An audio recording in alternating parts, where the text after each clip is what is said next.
So, Mr. Charles, what's your opinion on this? So, no, well, nowadays we have all this tech, Teslas, cell phones. We're sending people to Mars, maybe other stuff going on. But I'm a believer that human nature has not changed like a million years, right? Or however long man's been on the earth. That human nature is Right. human nature, right? What's your opinion on that? I think it's exactly right. Uh, we're still people.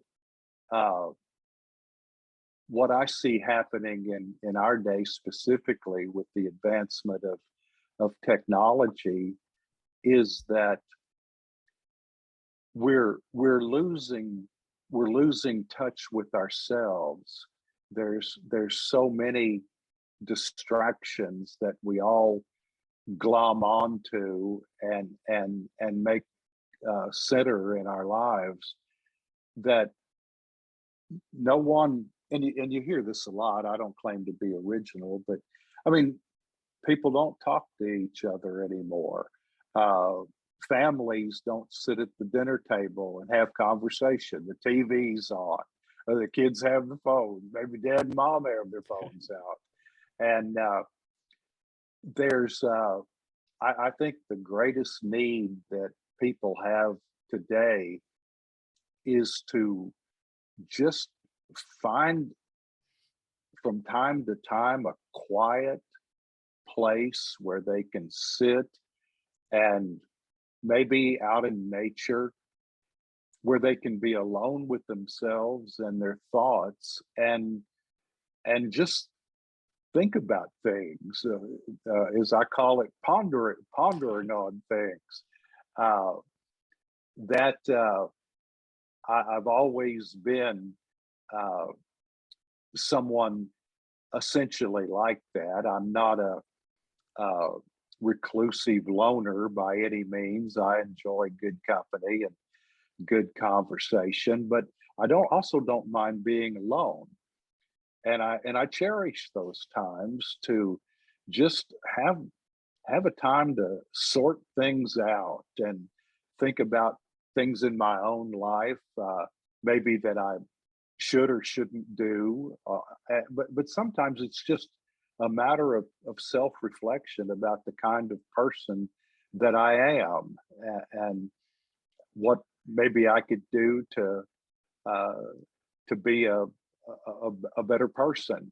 Nobody. One of the comments that I'm getting about my book is along this very line. People are they read it and uh, it's like they've had a life changing experience, uh, and realizing that they need to get in touch with themselves and uh, for things to get better, we have to get better. And that was the main message that I've been trying to convey through all my writings is that this begins with us. If you think your problem is them or it or that's not it. You need to look at yourself first, and things tend to get better. Miss Charles, that's some great advice. I think we've forgotten how valuable it is just to go out in nature, turn everything off, be outside or somewhere for 30 Yes, minutes, and just let your mind take over, right? Because so many ideas come yes, in, so much creativity, and you just right, have conversation with yourself, right? I think we don't do right. that enough. That's true. Uh, for years, I've gone off in the fall of the year for 9 days, all 2 weekends and 1 week on a vacation, and I always went alone. And I would spend daylight till dark sitting in the woods by myself, just quiet and looking around and thinking and getting distracted by things that we need to be distracted by once in a while. A fox running across in front of me, or seeing a bobcat, or a coyote, or deer coming by.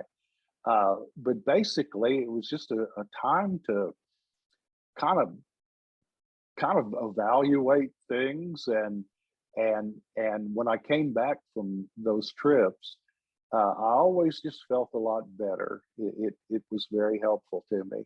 And I think people are missing that. I think we've lost our touch with nature.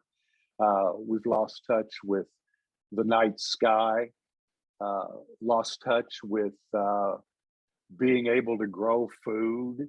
You know, some of the things that were once very common, we've lost all of that now, and have embraced technology and the bells and whistles that uh, essentially just keep us distracted. Yeah, I went elk hunting last year for the first time ever. It was with a friend of mine, and just being out in nature, like you said, by yourself, like whoa, like I missed this. Like you see the Y- stars, you hear Oh all the yeah, sounds. Like yeah, it's a great yeah, experience. yeah. Even just hearing a red-headed woodpecker, you'll sit there and smile. All sorts of things go on in the woods, and Of course, when you we've hear lost our appreciation. of course, when you hear a growl, you're okay. This might not be the best place to be in. How close is that growl? Yeah, yeah. But critters are predictable. They want you to leave them alone. And and when I'm out in the woods, I try to cultivate in my mind that I belong here too. I'm a part of nature, and I have a place here, and so I don't want the critters telling me that I don't. I have a right to be there too, and to get along.